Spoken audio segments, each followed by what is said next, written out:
Cerca Teleeuropa sul tuo Play Store o Apple Store e scarica la nostra app. Torniamo adesso sull'omicidio-suicidio in via Volta a Montalto Fugo, una tragedia che ha distrutto una famiglia apparentemente unita e felice, popolazione sotto shock nel quartiere dove tutti si conoscono e nessuno poteva immaginare un esito così tragico. Pochi i dubbi su quanto è avvenuto, resta un punto interrogativo sulla detenzione della pistola. Sentiamo.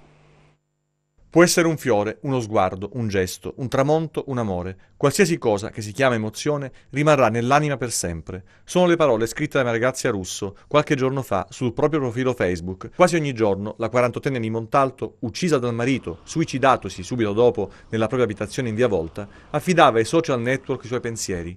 Un diario fatto di citazioni e frasi proprie, spesso incentrate sulle emozioni, sui sentimenti, sulla voglia di vivere, sul rispetto per se stessi e per gli altri. Una persona positiva, così come la descrivono le tante amiche, virtuali e non, sconvolte da quanto è successo. Una di loro aveva parlato con lei solo un'ora prima della tragedia, programmando un'uscita serale in occasione di una manifestazione musicale. E nessuno, a quanto pare, si era reso conto del disagio che si nascondeva dietro gli abbracci e i sorrisi immortalati nelle foto dei profili.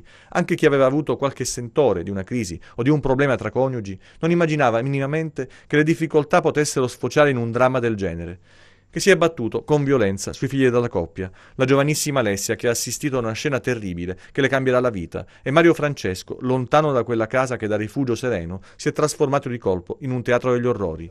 Adesso restano solo tanta tristezza, un senso di impotenza e i soliti dubbi su quanto si poteva fare e non si è fatto per evitare un finale del genere. In ogni storia tragica c'è sempre qualche segnale ignorato o sottovalutato. Campanelli d'allarme che nessuno sente, sa o vuole sentire.